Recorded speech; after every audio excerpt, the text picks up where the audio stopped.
नमस्कार। आज हम जानेंगे हार्ट में ब्लॉकेज के शुरुआती लक्षण। हार्ट में ब्लॉकेज होने के 10 दिन पहले से ही ये गंभीर लक्षण आपको दिखना चालू हो जाते हैं। अगर आप इन लक्षणों पर थोड़ा ध्यान दे लें और आप कब तुरंत डॉक्टर को दिखाएं, ये बात अगर आप ध्यान में रखते हैं तो हार्ट के ब्लॉकेज की समस्या की वजह से आपको कभी भी गंभीर परिस्थिति में नहीं आना पड़ेगा।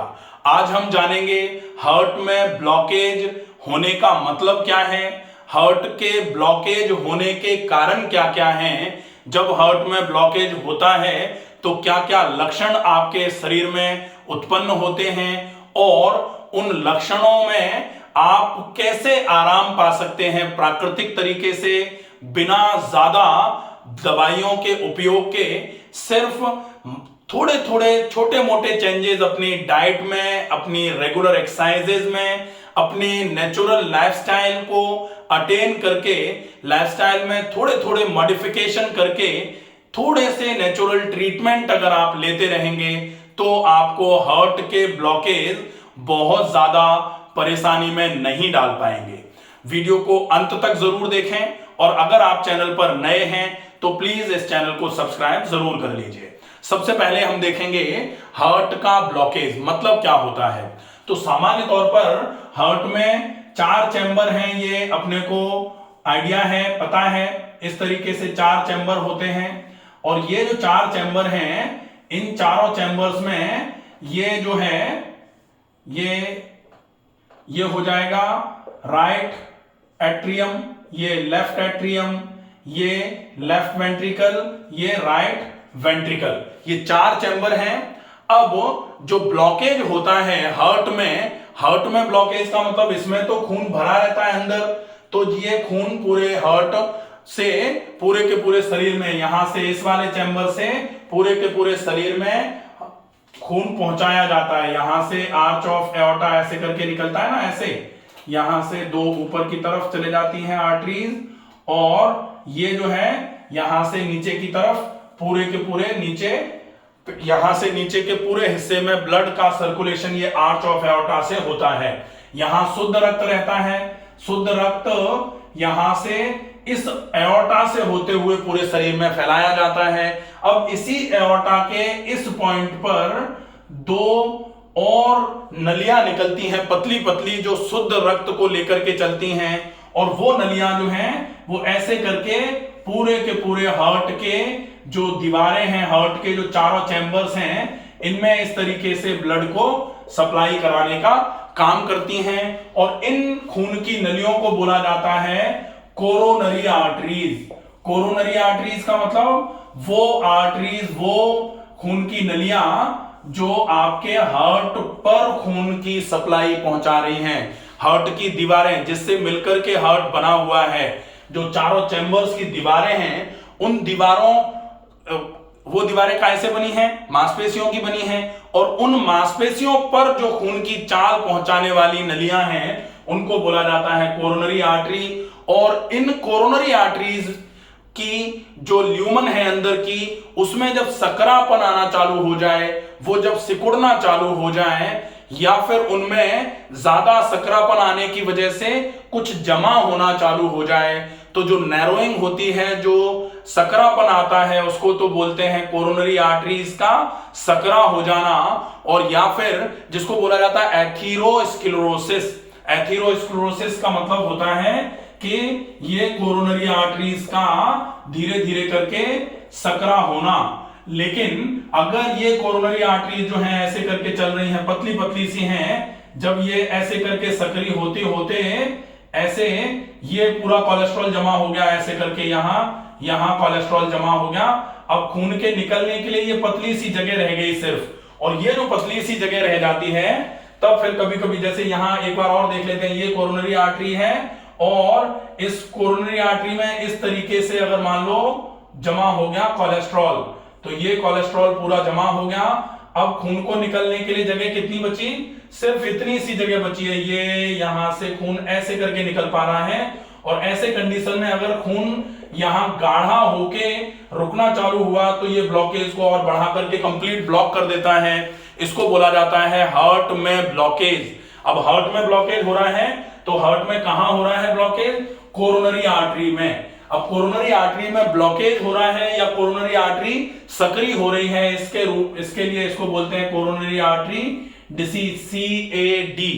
ये अब हम देखें कि ये तो हो गया कि आपके हार्ट में ब्लॉकेज होते कैसे हैं।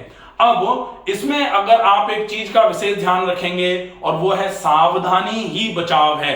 आपको चौकन्ना रहना है कि लक्षण कैसे आ रहे हैं। आप अगर मान लो लक्षणों पर पूरा ध्यान रख लेंगे तो निश्चित ही धीरे धीरे करके आप अपने शरीर को पहचानना चालू कर देंगे। लक्षणों में क्या होता है कि जब कोरोनरी आर्टरी में ब्लॉकेज होना चालू हो जाए, एथेरोस्क्लेरोसिस के बाद में वो आर्टरी ऑलमोस्ट ऑक्लूड होना चालू हो जाए, तो यहां से आगे की तरफ खून की चाल रुकना चालू हो जाएगी, जाना बंद हो जाएगा। खून यहां भरा रहेगा, यहां पहुंचेगा नहीं। यहां खून नहीं पहुंच पाने की वजह से आपको एंजाइना का पेन होना चालू हो जाएगा, आपके सीने में भारीपन लगना चालू हो जाएगा। फिर जब भी आप थोड़ा सा चलेंगे या थोड़ा सा काम करेंगे तो आपके सीने में भारीपन आएगा, कंधे में भारीपन आएगा, हाथ में भारीपन ट्रांसफर हो सकता है। अगर आपके साथ ऐसा हो रहा है तो आपको तुरंत ध्यान रखने की आवश्यकता पड़ती है। अगर आपको चलने में सांस की तकलीफ हो रही है, अगर आपको थकान ज्यादा महसूस हो रही है, ऐसे कंडीशन में आपको एक बार ये जरूर ध्यान रखना चाहिए कि कहीं हार्ट में तो कोई प्रॉब्लम नहीं आ रही है।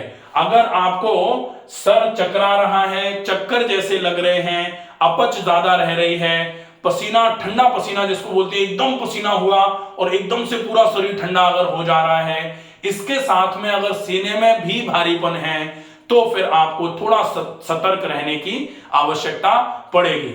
आप इन सारे लक्षणों को अच्छे तरीके से याद करके रखें। अगर आपके साथ कभी भी ऐसा हो रहा है तो आपको एक बार रूल आउट करा लेना चाहिए कि ये लक्षण कहीं आपके हार्ट में ब्लॉकेज के तो नहीं है। अब हम देखें ब्लॉकेज के कारण क्या क्या होते हैं। तो सामान्य तौर पर एजिंग एक बड़ा कारण मानी जाती है। अगर कोई भी व्यक्ति 45 साल से ज्यादा उम्र का है, ऐसे कंडीशन में ये एज बताई जाती थी कि इस एज में धीरे धीरे करके सेडेंटरी लाइफस्टाइल आना चालू हो जाती है, जिसकी वजह से खाना पीना ज्यादा खाया जा रहा है, ज्यादा एक्सरसाइजेज नहीं है, बहुत काम नहीं है, तो फिर खून गाढ़ा होकर के धीरे धीरे करके कोलेस्ट्रॉल ज्यादा हुआ और वो खून में कोलेस्ट्रॉल ज्यादा रहेगा तो जमना चालू हो जाएगा और उसकी वजह से ऑक्लूजन या फिर एथेरोस्क्लेरोटिक चेंजेस आना चालू हो जाते हैं। सामान्य तौर पर फीमेल्स ज्यादा प्रोन होती हैं इस समस्या के लिए बजाय मेल्स के। ठीक है, तो दूसरे नंबर पर जो कारण है वो होगा फैमिली हिस्ट्री। फैमिली हिस्ट्री मतलब अगर कहीं ऐसा है कि पेरेंटल हिस्ट्री है हार्ट ब्लॉकेज की, हार्ट में ब्लॉकेज की, तो फिर और ज्यादा सतर्क रहने की आवश्यकता होती है। पेरेंटल हिस्ट्री एक कारण मानी जाती है, इस पर भी आपको बहुत ज्यादा गौर करने की आवश्यकता रहेगी। अब स्मोकिंग भी एक बड़ा कारण होता है। अगर कोई व्यक्ति बहुत ज्यादा स्मोकिंग करता है तो वो एक कारण बन सकता है आपके हार्ट में ब्लॉकेज के लिए, एथेरोस्क्लेरोटिक चेंजेस के लिए। हाई कोलेस्ट्रॉल लेवल जो है वो, कोलेस्ट्रॉल अगर ज्यादा रहेगा, हाई कोलेस्ट्रॉल के साथ में अगर हाई बीपी भी है तो ये दोनों बड़े कारण माने जाते हैं आपके हार्ट में ब्लॉकेज के लिए।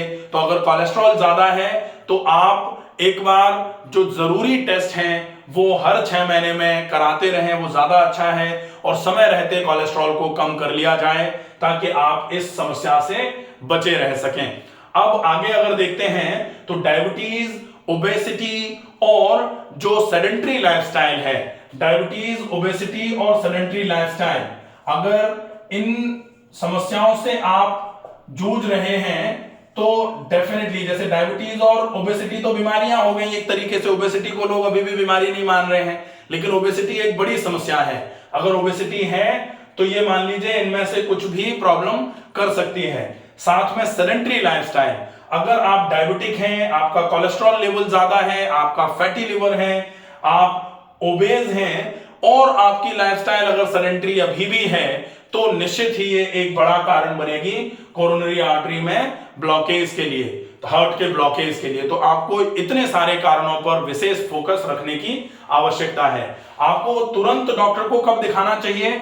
अगर आपको कभी ऐसा लग रहा है कि ये जो संकेत अभी आपको बताए थे, सीने में भारीपन था, चलने में सांस भर रही थी, आपको चक्कर आ रहे हैं, मितली जैसा लग रहा है, या फिर आपका सर चकरा रहा है, ठंडा पसीना आ रहा है, ऐसे कंडीशन में ये संकेत अगर बने हुए हैं और ये कम नहीं हो रहे हैं, धीरे धीरे करके ये बढ़ते चले जा रहे हैं, तो फिर आपको समय रहते एक बार रूल आउट करा लेना चाहिए कि ये प्रॉब्लम कहीं हार्ट में ब्लॉकेज की तो नहीं है, ताकि इमरजेंसी पड़ने पर जब हम दौड़ते हैं तो निश्चित ही थोड़ी ज्यादा समस्या होती है। वो इमरजेंसी की कंडीशन ना आने पाए उसके पहले अगर हम दिखा लेंगे तो वो ज्यादा इफेक्टिव माना जाएगा। अब हम देखें टेस्ट कौन से हमको कराने चाहिए इस कंडीशन में। तो टेस्ट के लिए कुछ विशेष टेस्ट होते हैं, जैसे एक तो होता है ईसीजी। ये एक सिंपल सा टेस्ट है, आराम से हो जाने वाला है, तो ईसीजी करा दिया जाए। ईसीजी के साथ में अगर पॉसिबल हो तो स्ट्रेस टेस्ट करा दिया जाए। स्ट्रेस टेस्ट का मतलब होता है कि स्ट्रेस की कंडीशन में आपका हार्ट किस तरीके से काम कर रहा है, वो आपकी जानकारी आपको मिल जाती है। तो स्ट्रेस टेस्ट बहुत अच्छा रहेगा। इसके बाद फिर जो टेस्ट फाइनली होता है वो कोरोनरी आप एंजियोग्राफी कराते हैं, उसमें आपके कोरोनरी आर्टरीज जो हैं इनमें अंदर कितना % ब्लॉकेज है ये बता दिया जाता है। तो अगर आपको इतना लग रहा है तो आप ये 2 टेस्ट तो करा ही सकते हैं। साथ में आप चाहे अगर आपको बहुत ज्यादा दिक्कत लग रही हो तो कोरोनरी एंजियोग्राफी के लिए जा सकते हैं। अब आपको यह देखना है कि अगर ऐसे सिम्टम्स आपको आ रहे हैं तो ट्रीटमेंट आप किस तरीके से करेंगे। ट्रीटमेंट में सबसे ज्यादा उपयोगी जो चीज है वो है डाइट। आप डाइट में कुछ ऐसे चेंजेस कर दीजिए जो आपके इन सारे कारणों को खत्म करना है आपको। अब इन कारणों को अगर आपको खत्म करना है तो चूंकि फैमिली हिस्ट्री को तो खत्म कर नहीं सकते भाई, फैमिली हिस्ट्री तो थी तो वो है ही, रहेगी ही। दूसरा, एजिंग को भी आप नहीं रोक सकते भाई, एजिंग है तो वो रहेगा ही। लेकिन यहां से जो तीसरे नंबर से स्मोकिंग आप क्विट कर सकते हैं, आप अपने कोलेस्ट्रॉल लेवल को धीरे धीरे करके घटा सकते हैं, आप अपने बीपी को मेंटेन कर सकते हैं, इसको खत्म कर सकते हैं। बीपी के बढ़ने के कई कारण होते हैं, उन कारणों को जान करके बीपी को एक बार ठीक कर दिया जाए। अगर आप डायबिटिक हैं तो डायबिटीज को बिल्कुल क्लियर कर लीजिए। ओबेसिटी है तो वजन को कम करने पर फोकस करना चालू कर दीजिए। और साथ में अगर लाइफस्टाइल आपकी सेडेंटरी है तो इस लाइफस्टाइल को एक्टिव मोड पर शिफ्ट करना आवश्यक है। ये तो प्राइम ट्रीटमेंट है। इसके साथ में डाइटरी ऑल्टरेशंस जो होंगे उसमें आप फैट का इंटेक ऑलमोस्ट बंद कर दीजिए, 0% फैट पर आ जाइए। आप जो आजकल चल रहा है 0% फैट कुकिंग जो है, जो आप बिल्कुल ही तेल चिकनाई को कुछ समय के लिए बंद कर दें ताकि फैट का इंटेक बिल्कुल भी ना हो। तो जो शरीर में फैट पड़ा हुआ है वो धीरे धीरे करके डिसॉल्व होना चालू हो जाएगा, पहला। दूसरा, आप कोशिश करिए पेट आपका बिल्कुल भारी ना होने पाए, तो इजी लाइट डाइजेस्टिव डाइट जो है वो आप ज्यादा मात्रा में लीजिए। बहुत ज्यादा मात्रा में फाइबर्स का इंटेक करिए। आंतों को बिल्कुल साफ करने की आवश्यकता है, तो आप त्रिफला का उपयोग सवेरे सवेरे करेंगे, उससे आंतें आपकी खाली हो जाएंगी। बहुत मोटे आटे की रोटी लंच में, बहुत ज्यादा मात्रा में सब्जी की क्वांटिटी ज्यादा हो, मिर्च मसाले बिल्कुल ना हो, नमक अगर बिल्कुल कम हो तो बहुत अच्छा रहेगा, तेल चिकनाई बिल्कुल भी ना हो तो और भी ज्यादा अच्छा रहेगा। ये आपका लंच हो जाए। ऐसा ही आपका डिनर हो जाए, रोटी थोड़ी कम हो जाए डिनर में। ब्रेकफास्ट में अगर आप डायबिटिक नहीं हैं तो केवल फ्रूट्स ले सकते हैं। अगर आप डायबिटिक हैं तो वेजिटेबल दलिया या वेजिटेबल खिचड़ी ब्राउन राइस वाली आप बना करके ले सकते हैं। ये आपके लिए डाइटरी हैबिट्स रहेंगे। इसके लिए रात को सोने के पहले अर्जुन की छाल का काढ़ा आप ले सकते हैं। अर्जुन की छाल की चाय जो है उसका उपयोग कर सकते हैं। बिना दूध वाली चाय आपको अर्जुन की छाल की बना करके लेनी है, वो बहुत उपयोगी रहेगी डाइट में। ये चीजें आपके लिए उपयोगी हैं। एक्सरसाइजेस जो हैं वो लाइट एक्सरसाइजेस जो होती हैं, जैसे आप टहलना जो है वो एक बार में लगभग 50 मिनट के आसपास टहलना चालू कर दीजिए। साथ में अनुलोम विलोम प्राणायाम और दीर्घ श्वसन, धीमी गति से श्वास को भरना और श्वास को छोड़ते समय तो डबल टाइम में श्वास को छोड़ना। यह विशेष ध्यान रखना है कि अगर आपको ऐसा कुछ फील हो रहा है, आप सांस को तेज गति से ना छोड़ें, आप झटका देके सांस को कतई ना छोड़ें, इसका विशेष ध्यान रखें। जोर से सांस छोड़ेंगे, हार्ट पे जोर पड़ेगा, डेफिनेटली प्रॉब्लम बढ़ सकती है, इसका विशेष ध्यान रखें। लाइफस्टाइल में आप सवेरे जल्दी जाग जाएं, रात को जल्दी सो जाएं, शाम का खाना बहुत जल्दी खाएं और खाने को बहुत ज्यादा चबा के खाने की आदत बना लीजिए, ये आपके लिए बहुत उपयोगी रहेगा। स्ट्रेस को मैनेज करने के लिए रेगुलर योगा का अभ्यास करिए, मेडिटेशन करिए, ताकि स्ट्रेस आपका धीरे धीरे करके कम होना चालू हो जाए। और जो आपके लव्ड वंस हैं, जिनसे आपकी अच्छी बनती है, कोशिश करिए कुछ समय के लिए उन लोगों को थोड़ा सा उनके आसपास रहेंगे तो आपका मन भी थोड़ा खुश रहेगा। ये बहुत उपयोगी इलाज माना जाता है। तो इन सारी चीजों का उपयोग करके आप अपने हार्ट की इस समस्या से निजात पा सकते हैं। और अगर आपको ज्यादा कोई समस्या लगती है तो आप तुरंत ही कार्डियोलॉजिस्ट से संपर्क करके ये टेस्ट करा करके अकॉर्डिंगली जो भी प्रॉब्लम हो रही है उसके अकॉर्डिंग में फिर डाइट का प्लान क्या होगा, एक्सरसाइजेस क्या क्या करनी है, आप उन पर फोकस कर लेंगे।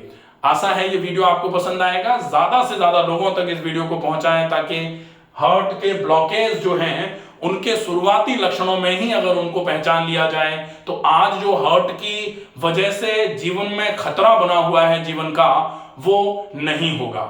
स्वस्थ रहिए, सुरक्षित रहिए। धन्यवाद।